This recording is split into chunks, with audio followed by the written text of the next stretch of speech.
우리가 어제 우리가 우리의 믿음을 행동으로 우리 입으로 우리 표현하자고 이렇게 했는데 오늘 이 찬양을 할 때 보니까 이 마음을 다 실어서 우리 청소년들이 좀 찬양을 하고 또 예배를 드릴 때도 그러하고 또 성경 공부하면서도 이렇게 자기 이야기를 하려고 이렇게 애를 많이 쓰고 그래서 얼마나 감사한지 모릅니다. 오늘 또 우리가 두 번째 날 예배 드리는데 또 우리가 이렇게 좀 더 이렇게 마음을 다해서 예배를 드려 주시기를 바랍니다. 그 1987년 이란 영화가 이렇게 나와가지고 인기가 많아요.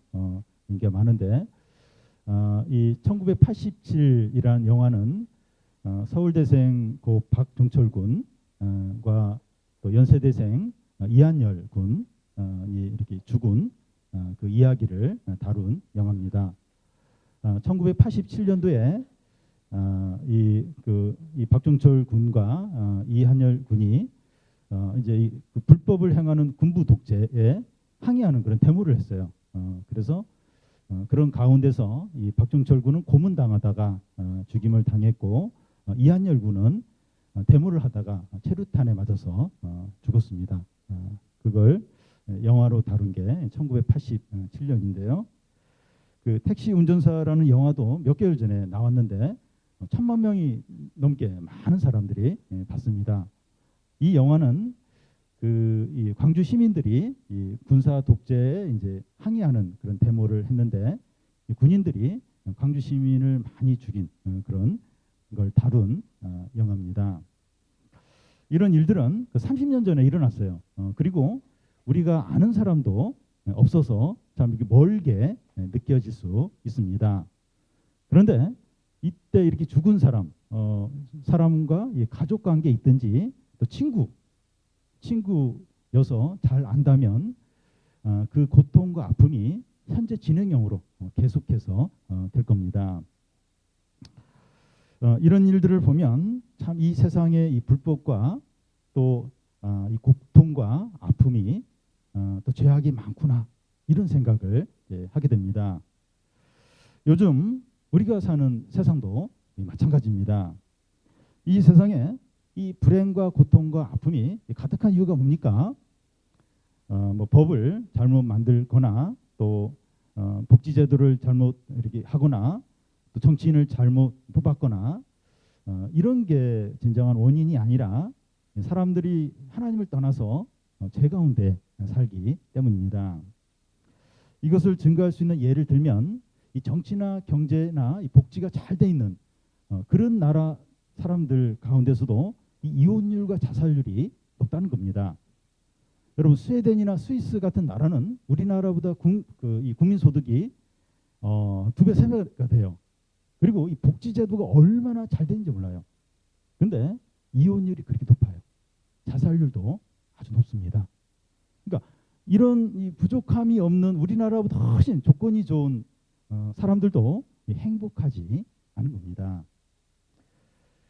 오늘 말씀은 그 사람들이 이제 하나님을 떠나서 이렇게 살 때 얼마나 이렇게 비참할 수 있는가,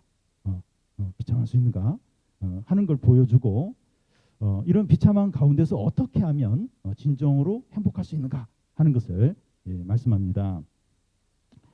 오늘 말씀 바로 앞에 무슨 일이 일어나는가 하면 그 예수님과 세 제자가 이제 산에 올라갔는데 예수님이 아주 영광스럽게 변하게 됩니다. 이 세 제자는 예수님이 영광스럽게 변화된 모습을 보면서 놀래고 기뻐하고 행복해하고 영광을 누립니다. 그런데 예수님과 세 제자가 이제 산 위에서 내려오게 되는데 산 위에 내려오니까 귀신 들리고 또 벙어리고 간질병 걸린 소년이 막 고침을 받으러 왔는데 못 고치지 못하는 그런 이제 광경을 이제 보게 됩니다. 그러니까 이 세상은 이 불행과 고통과 아픔이 가득한 겁니다. 그 산 위에서 막 예수님이 영광스럽게 변화될 때 너무 행복했어요. 너무 좋았는데 이 산 아래 세상으로 오니까 이 불행과 고통과 죄악과 아픔이 가득한 겁니다. 예수님과 그 세 제자가 이제 함께 내려왔을 때 큰 무리가 이제 모여 있는데 그 9명의 제자들하고 서기관들하고 막 격렬한 어떤 이야기를 이제 나눈 겁니다. 그런 가운데서 예수님이 나타나시자 사람들은 막 예수님께 이제 몰려와요. 근데 예수님이 무슨 일이냐고 물으니까 한 사람이 내가 내 아들을 데려왔는데 벙어리고 간질병 걸리고 귀신 들린 아들을 제자들에게 좀 고쳐달라고 데려왔는데 고치지 못했다고 이야기를 합니다. 이런 상황에서 이제 많은 사람들이 무슨 재미있는 일이 있나 하면서 막 구경하러 그 광경을 이제 보러 사람들이 몰려 있었고, 제자들은 이 아들을 그 치료하려고 하다가 실패를 했어요. 그런데 서기관들은 그걸 보면서 조롱을 하는 거예요. 뭐 니들이 뭐 예수님 제자라고 하는데 뭐 별 수 있어? 막 이러면서 조롱을 하고, 이 아들을 데려온 이 아버지는 탄식하는 거예요. 너무나 절망하는 거예요. 좀 고침 받으러 왔는데 제자들이 뭐 실패했으니까. 그리고 이 아들은 거품을 흘리며 땅을 들구면서 굉장히 고통스러워 하고 있는 겁니다. 이것이 이제 산 아래 상황인데 이 세상이 어떤 상황에 있는가, 세상이 지금 어떤 지경에 있는가 하는 것을 보여줍니다. 그러니까 심각한 문제가 있어요. 심각한 문제가 있는데 해결할 길이 없는 거예요. 굉장히 문제는 심각한데 아무도 어떻게 그 문제를 해결할 수가 없는 겁니다. 오늘날 이제 우리 사회도 동일합니다. 심각한 문제가 있는데 해결할 방법이 없는 겁니다. 최근에 이 부모가 자기 자식을 때리고 이렇게 막 안매장하고 이런 일이 지금 계속 연이어서 일어나고 있습니다. 심각한 문제죠. 심각한 문제인데 그 전문가들이 거기에 대한 이제 대책을 내놨는데 이게 뭔가 하면 자녀 양육 교육을 이제 시키자는 거예요. 물론 좀 도움은 조금 될 겁니다. 근데 자기 자녀를 때려서 이렇게 안매장하는 어떤 그런 심각한 문제를 이 자녀 양육 교육을 한다고 해결이 되겠습니까? 그러니까 세상은 그것밖에 할 수가 없는 거예요. 자녀 양육 교육을 시키면 그런 게 다 해결이 됩니까? 이 성범죄가 지금 계속 일어나요. 성범죄가 계속 일어나는데 이 성범죄자에 대해서 뭐 감옥에 이제 가두기도 하고 또 이렇게 성범죄 예방 교육 뭐 50시간 이수 시키기도 하고 전자팔찌를 이렇게 부착하게 하는데 물론 그게 도움이 될 거예요. 근데 이 성범죄가 계속 아주 흉악하게 계속 일어나는데 그런 심각한 문제를 뭐 전자팔찌, 뭐 성교육 예방 교육 50시간 이수 그걸로 해결이 되느냐 하는 겁니다. 그러니까 이 세상에는 지금 엄청난 그 문제들, 심각한 그런 문제들이 있는데 전혀 해결할 수가 없어요. 이 세상에 이렇게 고통과 불행과 절망과 제약이 가득한 이유가 여기에 있다는 겁니다. 예수님이 이제 산 위에서 내려오셔서 이런 상황을 보고 어떻게 반응을 하십니까? 19절을 보면 대답하여 가라사대 믿음이 없는 세대여 내가 얼마나 너희와 함께 있으며 얼마나 너희를 참으리요 그를 내게 데려오라 하시니. 예수님은 지금 눈앞의 상황을 보시면서 탄식을 하세요. 너무나도 고통스러워 하시면서 의분을 터뜨리십니다. 믿음이 없는 세대요. 믿음이 없는 세대라는 겁니다. 이 누가복음에 보면 그 믿음이 없고 패역한 세대요. 이렇게 하십니다. 왜 이 믿음이 없고 패역한 세대라고 하시는 겁니까? 이 벙어리고 간질병 걸리고 귀신 들린 이 아이의 모습은 그 시대의 어른의 모습을 보여준다는 겁니다. 여러분, 청소년은 그 시대의 어른들의 거울이에요. 거울. 이 청소년들의 상태가 어떤가? 그 시대의 어른들의 상태가 어떤가 하는 것을 보여줍니다. 그 당시 어른들이 얼마나 죄악 가운데 있고 얼마나 악하고 거짓되고 음란하고 그러면 지금 이 아이가 이런 지경까지 이르렀냐 하는 겁니다. 이 청소년 폭력 그 문제가 지금 아주 심각한 문제로 이렇게 대두가 되고 있는데요. 이 지금 청소년 폭력 문제는 이렇게 막 친구끼리 막 주먹으로 패고 또 막 패거리로 싸우고 이런 문제가 아니에요. 이 정도가 아닙니다. 몇 명이서 한 명을 10시간을 패요. 얼굴이 피투성이가 됐는데 그걸 사진을 찍어서 SNS에 올리면서 자랑을 해요. 자랑. 여러분 이런 청소년의 폭력 이 문제가 이 청소년들이 어디서 이걸 배운 겁니까? 어른들에게서 다 배운 거예요. 이 영화도 뭐 나쁜 놈들 범죄 도시 어른들이 이런 걸 찍어서 이제 그 돈을 벌고 다 어른들에게서 이것을 본 겁니다. 청소년들이 뭐 야동에 빠지고 또 성범죄, 성적인 죄를 이제 많이 짓는 그런 청소년들이 있는데 청소년들이 어떻게 이렇게 된 겁니까? 어른들에게서 다 배운 거예요. 어른들이 만든 그런 음란 사이트 이런 것들, 이런 문화들 그걸 그대로 청소년들이 이제 배운 겁니다. 이 비트코인이라고 이 가상화폐에서 막 그걸로 대박을 이제 터뜨리려고 사람들이 거기에 관심을 많이 갖고 있는데 이 고등학생들 중에서도 이 비트코인에 이렇게 관심을 갖고 막 빚을 내서 투자하고 그래서 뭐 쪽박차고 막 이제 이런 고등학생들이 있는데 어디서 배운 겁니까? 다 어른들, 부모들이 그렇게 하는 거 보면서 이제 이 배운 겁니다. 지금 이 얘기는 이 청소년들에게 아무 책임 없다 그 얘기를 하는 게 아닙니다.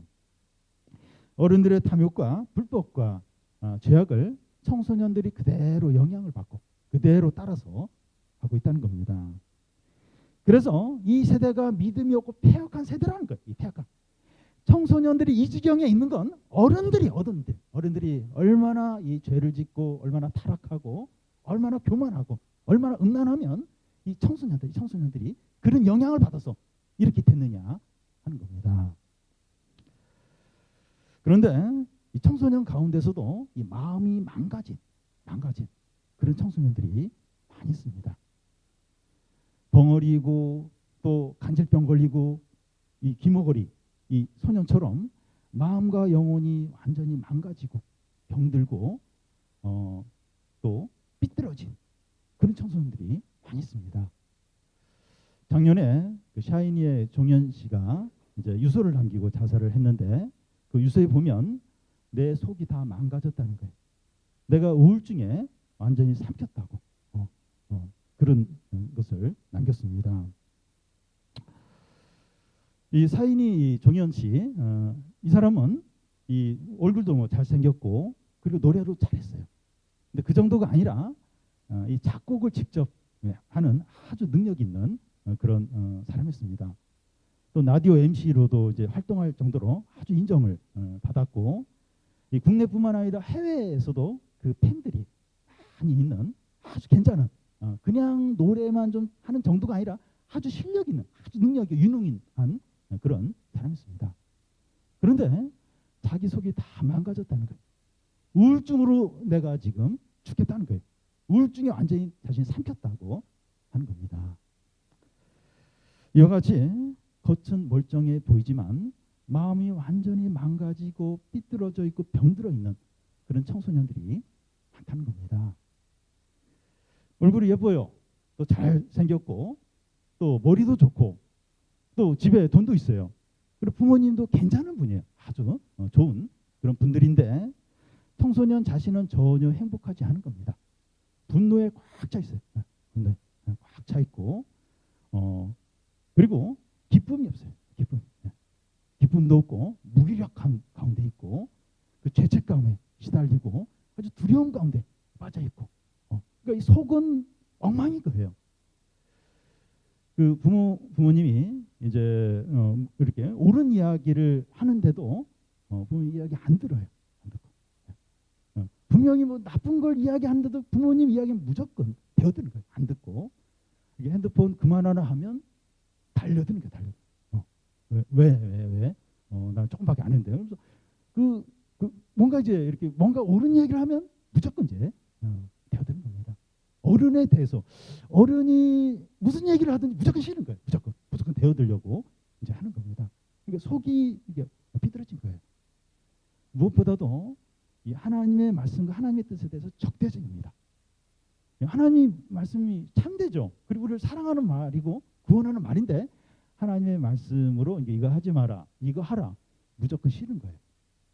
근데 친구의 말이나 죄의 유혹이나 어떤 세상의 어떤 그런 건 너무나 민감하게 반응, 너무나 그거 다 나쁜 건데, 죄 짓는 건데 거기에는 전적으로 준비가 돼 있어요. 얼마든지 거기에 따를 준비가 돼 있고 너무 좋아하는데, 부모님이 이제 뭐 하지 말라 하든지 하나님의 말씀에 대해서는 너무 싫어하는 거예요. 무조건 싫어, 무조건. 왜 그렇습니까? 겉은 멀쩡해요. 예쁘고 잘생기고 머리도 좋고 뭐 재능도 많을 수 있는데 속이 병들어 있는 거예요. 속이 삐뚤어져 있는 겁니다. 그러니까 좀 옳은 어떤 그런 거에 대해서 너무 싫은 거예요. 이해가 안 돼요. 왜 그럴까? 왜? 다 괜찮은데, 참 괜찮은 청소년인데 왜 저렇게 옳은 거에 대해서 부모나 어른이나 선생님이 하는 말에 왜 저렇게 반응을 할까? 하나님의 말씀에 대해서 왜 이렇게 저렇게 싫어할까? 죄 짓고 이렇게 죄의 유혹이나 어떤 세상의 어떤 재미있는 거랑 여기에는 너무 이렇게 적극적으로 반응을 하는데 왜 옳은 거 또 참된 거 하나님의 말씀에 대해서는 왜 저렇게 싫어할까? 왜 이렇게 거부를 할까?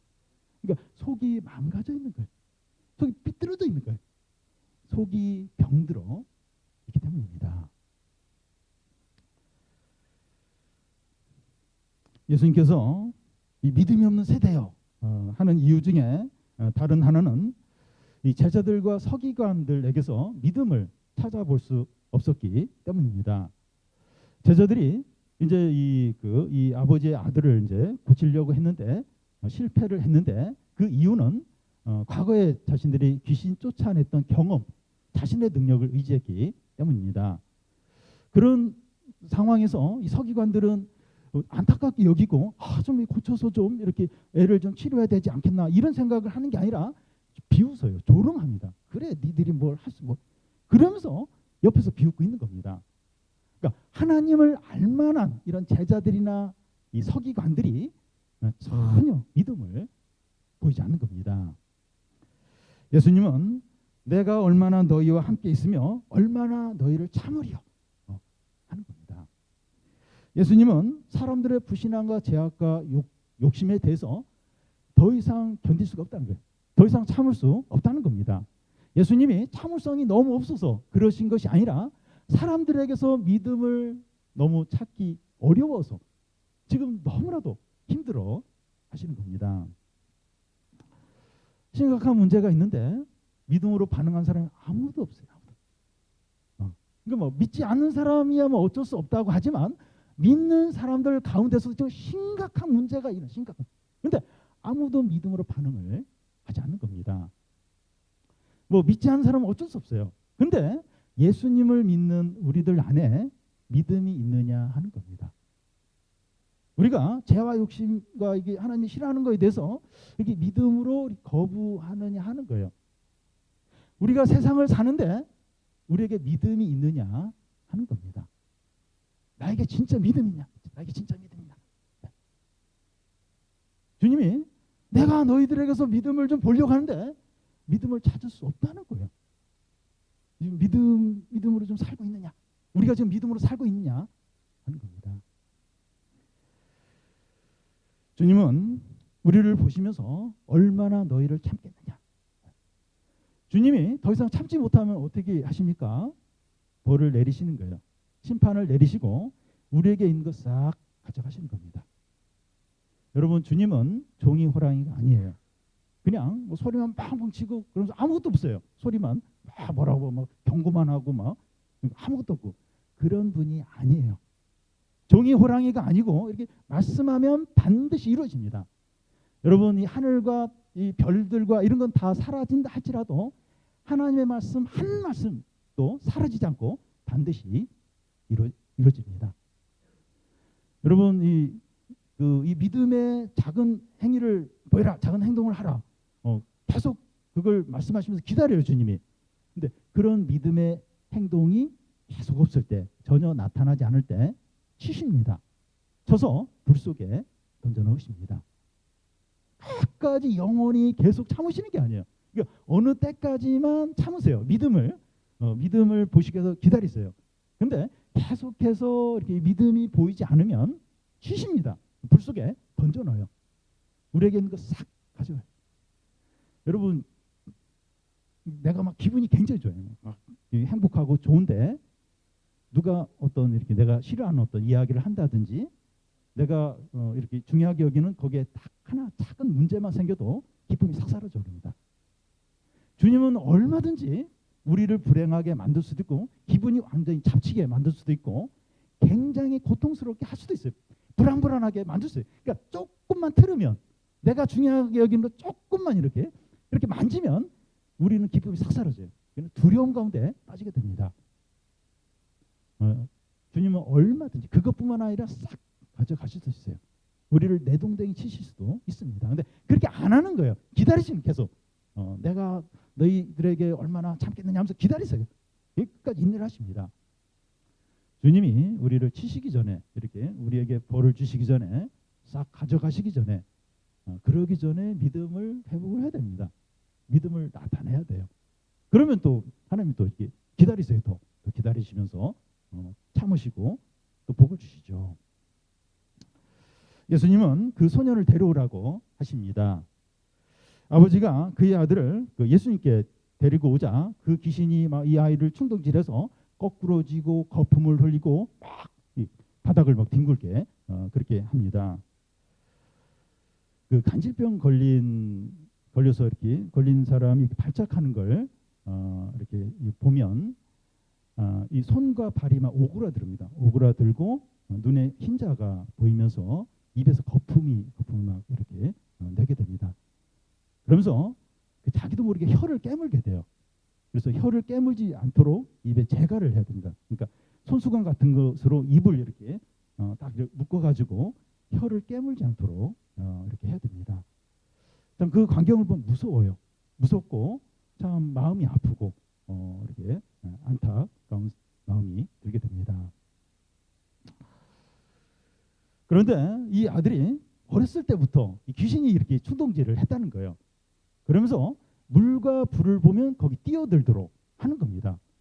옆에 이렇게 냇가가 있고 강이 있으면 귀신이 막 충동질해서 물속에 뛰어들도록 하는 거예요. 불이 있으면 불에 막 손을 이렇게 대고 막 몸을 던지도록 귀신이 이 아들을 막 충동질을 하는 겁니다. 그동안 이 아버지와 아들은 너무나 큰 고통과 아픔을 겪었어요. 그동안 이 귀신이 충동질을 하면서 이런 일을 일어나게 했기 때문에 너무나도 힘든 시절을 보냈습니다. 그때 이 소년의 아버지가 예수님께 무슨 얘기를 합니까? 22절 중간에 보면 그러나 무엇을 하실 수 있거든 우리를 불쌍히 여기사 도와주옵소서. 내 아들이 이렇게 비참한 상태에 있는데 주님은 능력이 있으시다는 거예요. 주님이 뭔가 하실 수 있으면 좀 도와달라고 말을 합니다. 근데 이 아버지는 그 예수님이 자기 아들을 완전하게 치료하실 수 있다 그렇게 믿지는 못합니다. 주님 능력이 있으시다는 거예요. 능력이 있으시다는 거 아는데 주님이 뭐 좀 하실 수 있으면 좀 도와줬으면 좋겠다고 이 정도로 지금 이제 말하는 겁니다. 그러니까 예수님이 내 아들을 완전히 치료하실 수 있다 이렇게 확실히 못 믿는 겁니다.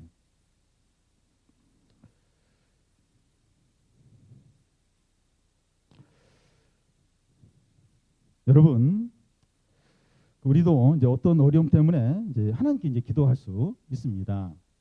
우리는 이 하나님의 능력이 있으시니까 내 지금 어려움 좀 도와달라고 그러면서 이제 기도를 이제 하게 됩니다. 그런데 우리의 기도에 응답하시고 문제를 이제 완전히 해결하실 수 있다 그렇게 믿지 못할 수 있습니다. 그러니까 주님 능력이 많은 거 알아요. 그리고 내가 지금 이거 힘들어요. 근데 기도를 하는데 주님이 내 문제를 완전히 해결하실 수 있다. 그건 믿지 못할 수 있다는 겁니다. 우리가 이렇게 한다면 우리에게 믿음이 있는 건가요? 없는 건가요? 주님이 능력 있는 건 알아요. 그래서 기도를 해요. 근데 주님이 내 문제를 완전히 해결하실 수 있다. 그건 못 믿어요. 확실히 못 믿어요. 그러면 우리에게 믿음이 있는 겁니까? 없는 겁니까? 우리 입장에서는 내가 그래도 믿음이 있다. 그렇게 생각을 하는데 하나님 입장에서는 믿음이 없는 겁니다. 예수님께서 이 이야기를 바로 해요. 23절을 보면 예수께서 이르시되 할 수 있거든이 무슨 말이냐 믿는 자에게는 능치 못할 일이 없느니라. 이 아버지는 이 아들의 상태가 이제 너무 심각한 걸 알고 또 조금 전에 제자들에게 이 아들을 데리고 갔는데 못 고쳤어요. 그걸 알기 때문에 내 아들이 치료되는 건 불가능하다 이렇게 이제 여깁니다. 그런데 예수님은 이 아들의 심각한 상태가 결정적인 것이 아니라 이 아버지 너의 믿음이 없는 게 문제라고 그게 결정적이라고 말합니다. 믿음이 있느냐 없느냐 그 여부가 결정적이지 네 아들의 상태가 얼마나 심각한가 이건 결정적인 게 아니라고 하시는 겁니다. 왜냐하면 믿는 자에게는 능치 못할 일이 없기 때문입니다. 이 말은 우리의 믿음에 큰 능력이 있다는 것이 아니라 하나님의 능력이 우리의 믿음을 통해서 나타난다는 겁니다. 다시 말해서 아버지의 믿음이 아들을 치료하는 것이 아니라 하나님의 능력이 아버지의 믿음을 통해서 아들을 치료한다는 겁니다. 그래서 우리의 믿음이 대단한 것이 아니라 우리의 믿음을 통해서 나타나는 하나님의 능력이 대단한 겁니다. 여러분 무슨 얘기인지 아시겠죠? 그러니까 우리의 믿음이 대단한 게 아니라 우리에게 믿음이 있으면 하나님의 능력이 우리의 믿음을 통해서 나타나요. 그게 대단한 겁니다. 그래서 우리의 믿음이 우리의 어려움이 얼마나 큰가 이게 결정적인 것이 아니라 우리에게 믿음이 있냐 이게 결정적으로 중요합니다. 우리는 너무 어렵고 힘든 일은 믿음으로 해도 안 돼 이런 생각을 이제 하기가 쉽습니다. 이 대학 입시 문제, 이 진로 문제, 또 지금 친구 관계가 완전히 꼬였는데 이건 기도해도 안 돼. 이제 이렇게 생각을 해요. 그러니까 어려움이 크면 이게 믿음으로 하든지 기도로 하든지 이건 안 된다. 이렇게 이제 생각을 이제 많이 합니다.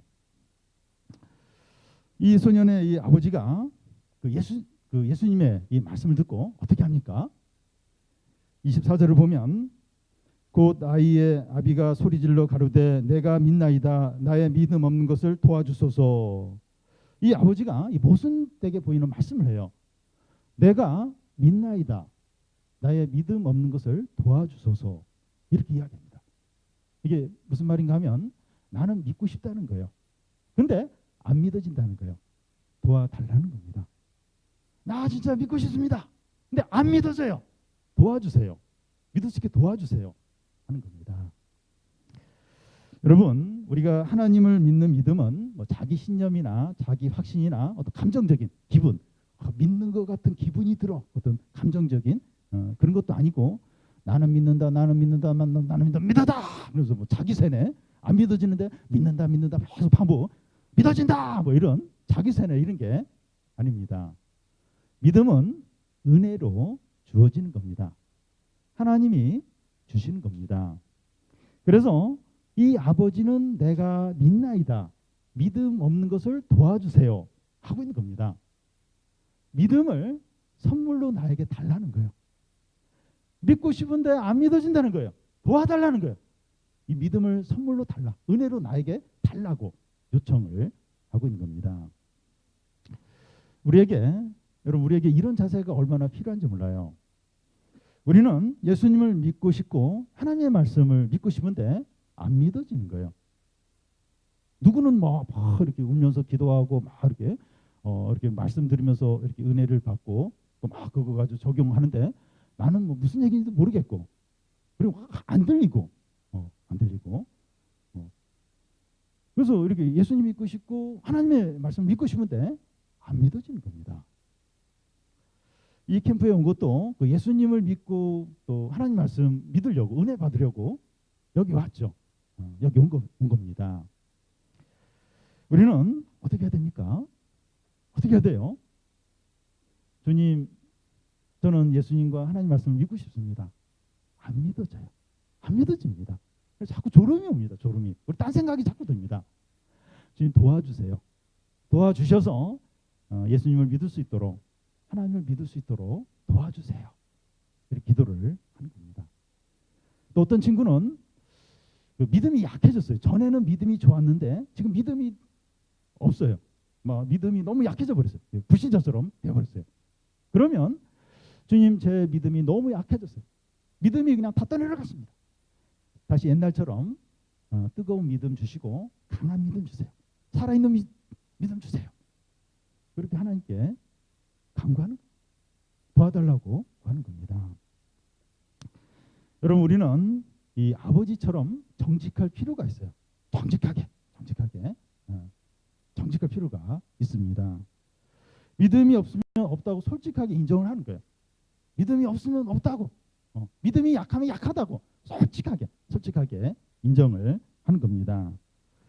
목사라도 선생님이더라도 믿음이 없다고 솔직하게 인정을 하는 겁니다. 이러면 하나님 얼마든지 도와주세요. 여러분, 아프면 아프다고 이야기를 하면 치료를 받을 수 있습니다. 캠프에서도 이렇게 아프면 가서 간호사 선생님께 약 달라고, 아프다고, 어디 아프다고 이야기하면 이게 치료가 돼요. 근데 아픈데 안 아픈 것처럼 계속 이러면 병을 키우는 거예요. 점점 심각하게 되는 겁니다. 그러니까 믿음이 없으면 믿음 없다고, 믿음이 약해지면 약하다고 인정을 하는 겁니다. 그러면 도와주세요. 하나님이 도와주십니다. 한두 번 기도하고 중단하지 마시고 계속해서 기도를 해야 됩니다. 여러분, 중요한 건데 한 번 거절한다고 해서 그냥 이렇게 포기합니까? 참 결혼하고 싶은 그런 자매가 있어요. 근데 한 번 이렇게 만나자고 하는데 거절을 해요. 그러면 하나님 뜻이 아닌가 보다. 그러면서 포기합니까? 좀 더 이렇게 여러 번 하죠, 여러 번. 그리고 자매 입장에서도 이렇게 한 번 이렇게 거절했다고 해서 막 포기하고, 그런 사람은 이렇게 염려될 필요가 없어요. 다 자기를 사랑하는 거 아닙니다. 그러니까 진짜 마음이 있으면 여러 번 이제 이렇게 이렇게 하겠죠. 우리도 이렇게 기도 한두 번 하고 그냥 다 포기하는 게 아니라 이렇게 계속해서 반복해서 계속 기도를 해야 됩니다. 우리가 이런 기도를 하지 않아서 그렇지, 이런 기도를 하면 하나님이 들어주세요. 여러분, 우리가 다른 거 기도해요. 다른 어려움, 이렇게 힘든 거 있으면 기도하는데 이 믿음이 없는 거, 믿음이 약한 거, 이거 회복시켜달라고 기도는 잘 안 해요. 그러니까 이게 믿음이 잘 안 생기는 겁니다. 안 구해요. 구하면 주시는데 안 구합니다. 다른 건 구해요. 다른 건 구하는데 내 믿음이 없는 거에 대해서, 믿음이 약해진 거에 대해서 그거 가지고 반복적으로 이렇게 기도하는 경우는 드물다는 겁니다. 저는 우리 청소년들 중에서 이렇게 캠프에 오는 목적이 은혜 받고 내 믿음이 다시 살아나기 위해서 이 캠프에 이제 왔다. 이런 청소년들을 자주 봐요. 얼마나 귀한지 몰라요. 그런 청소년 회복이 됩니다. 회복이 되고 주님을 만나고 은혜를 받게 됩니다. 여러분, 한번 생각해 보세요. 내가 내 믿음을 위해서 얼마나 기도했나? 얼마나? 안 구해요. 기도를 안 합니다. 안 해요. 하라는 거예요. 정직하게 하라는 겁니다. 그러면 살아있는 믿음을 주신다는 거예요. 강한 믿음을 준다는 겁니다. 이 시간 우리의 믿음에 대해서 아주 솔직하게, 정직하게 주님께 말씀드리기를 바랍니다. 하나님 너무 기뻐하세요. 그래 그런 기도를 해야지. 물론 다른 기도도 들어주지만 너무 기뻐하시면서 믿음을 주세요. 믿음을 줄 뿐만 아니라 기쁨도 주고 은혜도 주고 우리가 구하지 않은 것까지, 필요한 것까지 주십니다. 예수님은 그 소년을 향하여 벙어리 되고 기먹은 귀신아, 내가 내게 명하노니 그 아이에게서 나가고 다시는 들어가지 말라고 말씀합니다. 그러자 그 아이 안에 있는 귀신이 큰 소리를 이렇게 지르면서 이 아이를 쓰러뜨리고 막 뒹굴게 그렇게 합니다. 그러자 그러면서 막 이제 이렇게 쓰러져 버리는 거예요. 쓰러져. 그래서 주위에 있는 사람들이 이 아이가 죽었다고 이야기를 합니다. 그러자 예수님이 이 아이의 손을 딱 잡아 일으키니까 일어나면서 이렇게 살아납니다. 이 아버지는 자기의 믿음 없는 것을 도와달라고 요청을 했고 주님은 그 믿음에 응답을 하세요. 그래서 믿음을 주셨습니다. 그래서 주님이 이 아버지의 믿음을 통해서 이 아들을 깨끗하게 치료를 하신 겁니다. 우리의 문제가 크고 심각한 것이 결정적인 것이 아니라 믿음이 없는 것이, 믿음의 여부가 결정적이라는 겁니다. 믿음이 없으면 믿음이 없다는 걸 인정하고 도와달라고 주님께 구하는 겁니다. 그러면 주님 믿음을 주세요. 믿음을 주시면서 우리의 문제도 해결을 해주십니다. 그래서 이 모든 일을 믿음으로 하는 거예요. 믿음으로 하는 게 얼마나 중요한지 몰라요. 모든 일을. 그러니까 이 믿음이 우리에게 있으면 하나님의 능력이 나타나니까 모든 걸 믿음으로 하는 겁니다. 우리 공부 문제 믿음으로 하고, 또 진로 문제도 믿음으로 하고, 또 친구 관계 너무 힘든데 믿음으로 하고, 부모님의 여러 어떤 문제들, 부모님과의 관계들 믿음으로 하는 겁니다. 특히 이 공부하고 이 진로 문제가 우리에게 제일 어려워요. 제일 어렵습니다. 제일 어려운데 믿음으로 하는 겁니다. 요즘에 그 4차 산업혁명 시대라는 이야기를 많이 해요. 이게 이제 어떤 시대인가 하면 전에는 이제 이렇게 20-30년 전만 해도 이 어느 대학 어느 과를 나오면 어느 직장이 딱 보장이 됐습니다. 근데 지금은 점점 더 그렇게 될 텐데 어느 대학 어느 학과를 나와도 이 직장이 보장이 안 돼요. 그리고 의사나 이 판사 이런 직업이 곧 없어지게 됩니다. 점점 이제 AI 그 인공지능 그게 이제 병원에 이제 도입이 되면서 이제 점점 그 이용을 많이 하게 되는데 의사하고 이 판사 이런 부분들이 완전히 없어지지 않겠지만 점점 지금 뭐 의사 되고 싶어서 이 판사 되고 싶어서 굉장히 사람들이 막 이렇게 되고 싶어하는데 없어지게 됩니다.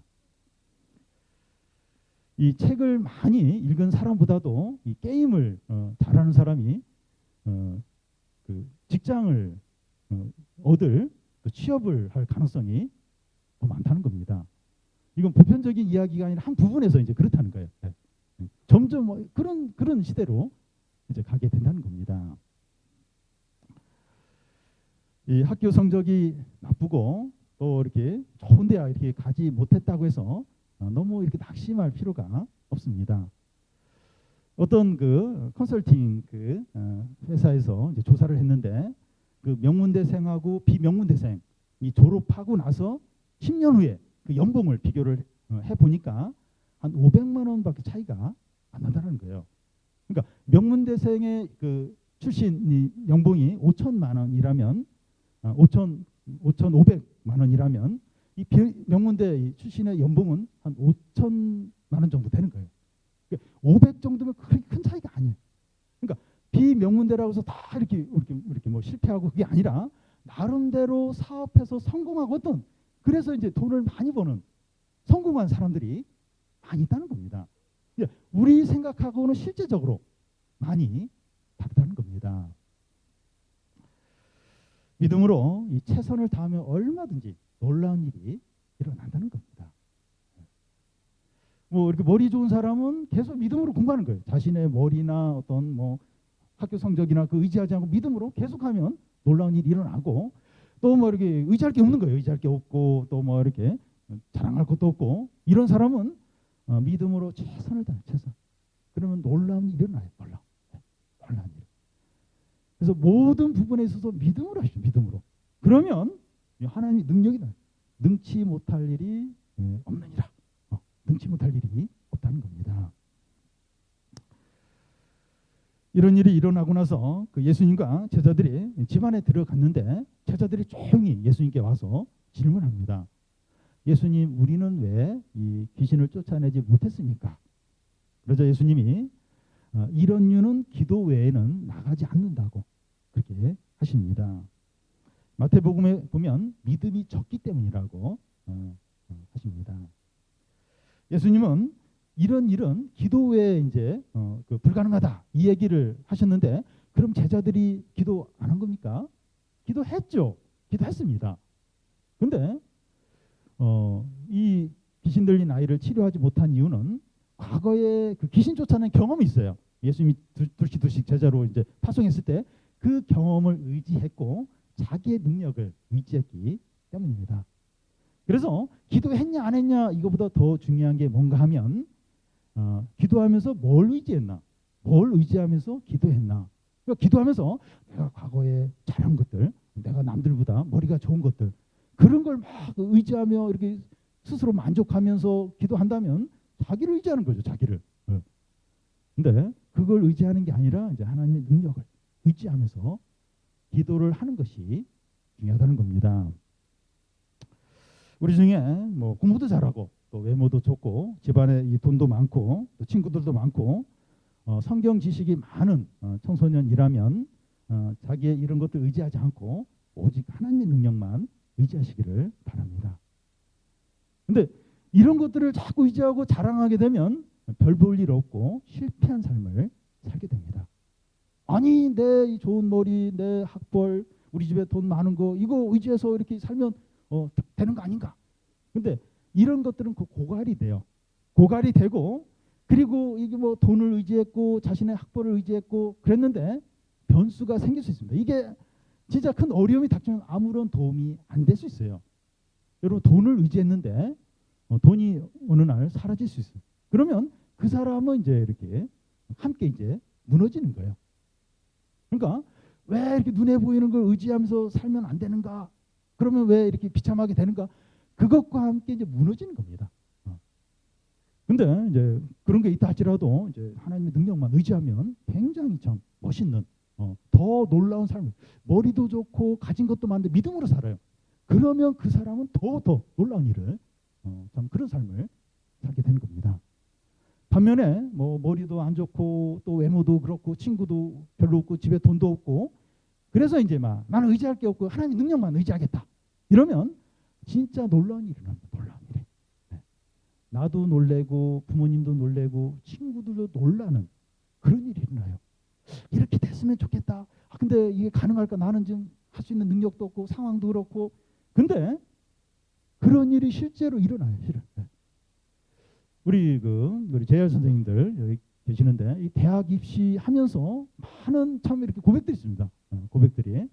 그러니까 도저히 이렇게 상황이 안 되는데 점수로 안 되는데 하나님이 참 놀랍게 본인도 깜짝 놀래고 부모님도 놀래고 친구도 놀래고 다 그 하나님의 은혜다, 하나님의 능력이다. 어떤 면에서는 좀 기분이 나빠요. 네 실력으로 들어갔다 이러면 뭐 그래 나는 좀 그렇지 이런데 뭐 하나님의 은혜다, 하나님의 능력이다, 기적이다. 그럼 나는 뭐야? 나는 바본가? 나는 뭐 무능력자인가? 그러니까 그럴 정도로 하나님께 놀라운 일을 행하십니다. 그러니까 이렇게 믿음으로 산다는 거, 믿음으로.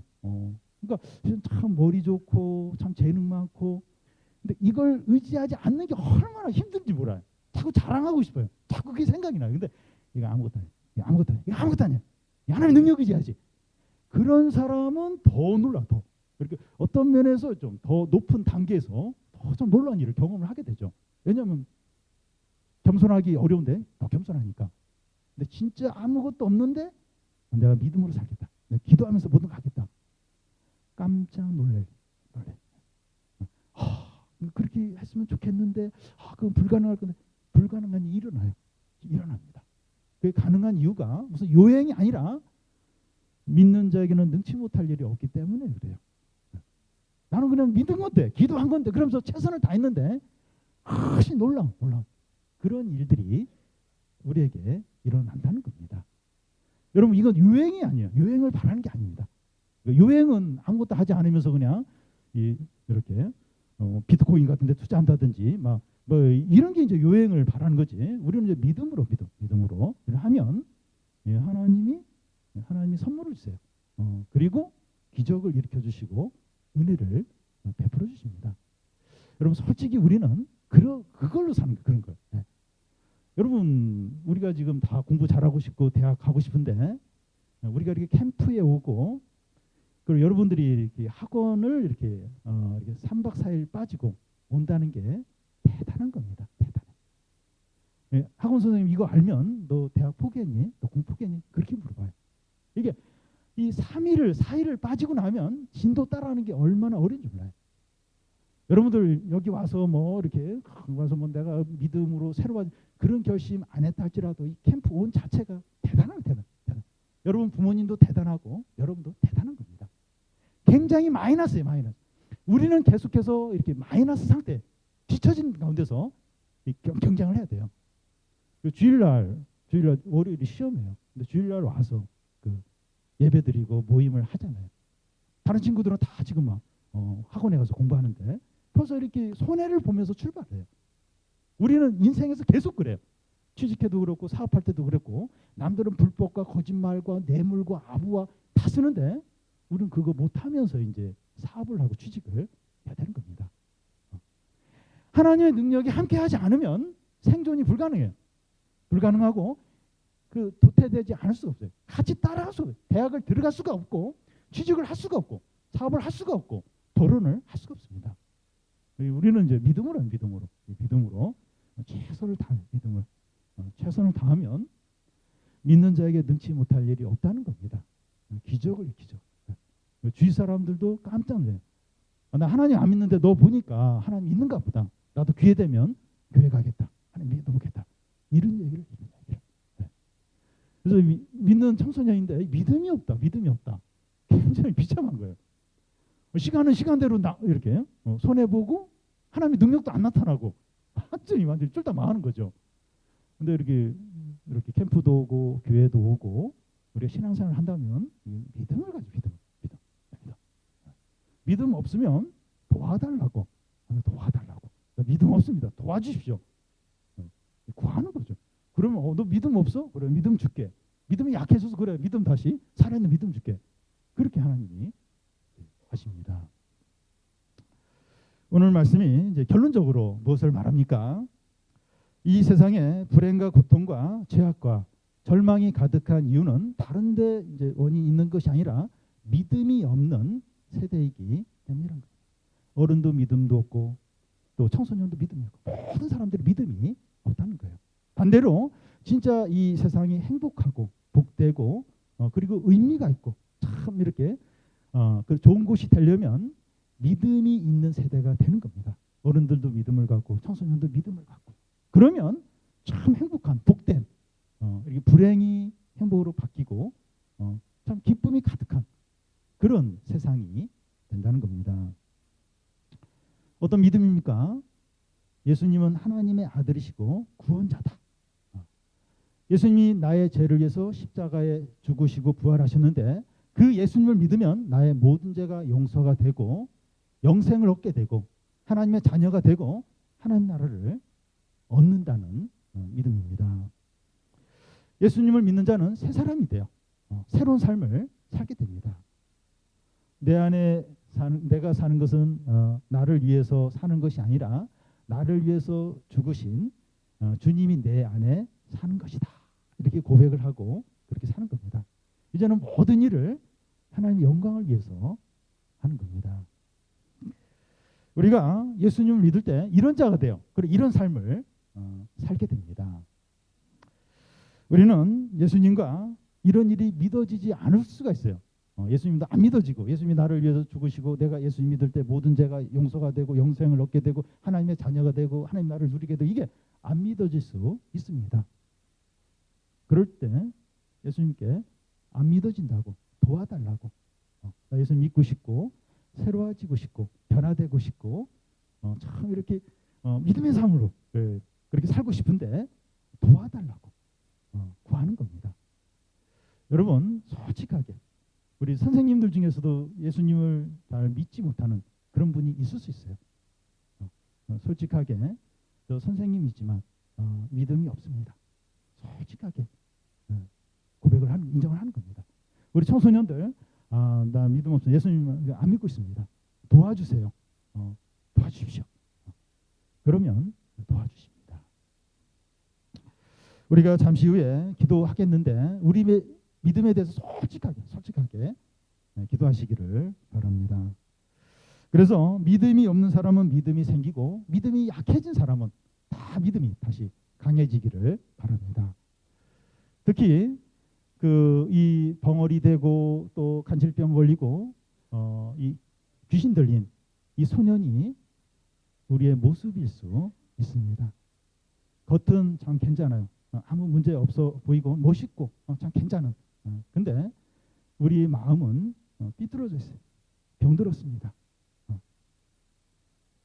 그리고 아주 악하게 됐어요. 우리 부모님 관계, 우리 선생님, 어른들이 나에게 하는 말에 대해서 내 태도가 어떤가? 하나님의 말씀, 하나님의 뜻에 대한 내 태도가 어떤가? 그걸 보면 우리 마음이 얼마나 삐뚤어져 있고 병들어져 있고 망가져 있는가 하는 것을 알 수가 있습니다. 우리 주님 앞에 내 마음이 다 망가져 있습니다. 삐뚤어져 있습니다. 그리고 병들어 있습니다. 너무나도 심각한 상태에 있습니다. 솔직하게 인정. 믿나이다. 주님을 믿나이다. 주님의 능력을 믿습니다. 주님을 믿으면 주님이 내 마음도 완전히 새롭게 하시고 변화시켜 주시고 치료해 주실 것을 믿습니다. 안 믿어집니다. 도와주세요. 믿을 수 있게 도와주세요. 그렇게 기도하면 주님이 치료를 해주세요. 여러분, 얼굴이 아무리 이쁘고 그래도 어떤 사람들은 버스에서 보니까 막 욕을 해요.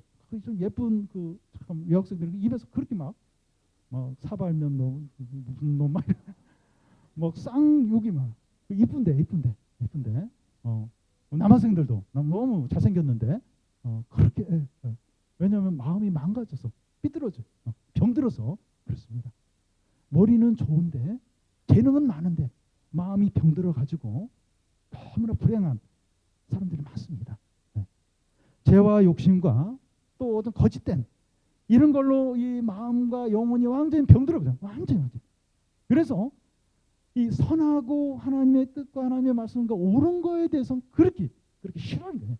그리고 죄욕과 세상의 어떤 재미와 거기만 너무나 좋아하고 거기에만 사로잡히고 이게 마음이 병들었어요. 주님, 내가 바로 이 귀신 들린 소년처럼 내 속이 완전히 망가진 병들어 있는 이 죄와 욕심에 완전히 사로잡혀 있는 그런 비참한 자입니다. 주여 믿나이다. 주님 믿습니다. 주님의 능력을 믿고 주의 말씀을 믿고 주님이 치료해 주실 것을 믿습니다. 믿음이 없어요. 믿음이 안 생깁니다. 도와주세요. 그래 내가 너 치료해 줄게. 바꿔줄게. 마음과 영혼을 이렇게 다시 살리고 병들었던 걸 다시 회복시키고 그 삐뚤어졌던 걸 다시 이렇게 펴주십니다. 믿는 자에게는 능치 못할 일이 없다고 했는데 우리가 불가능하게 여겨지는 일, 도저히 안 되는 이건 도저히 안 된다. 그런 일에 있어서 최선을 믿음으로 최선을 다함으로 참 하나님이 응답해 주시고 또 기적을 일으켜 주시고 놀라운 일을 행하시는 것을 다 경험하는 우리 청소년들이 되시기를 바랍니다.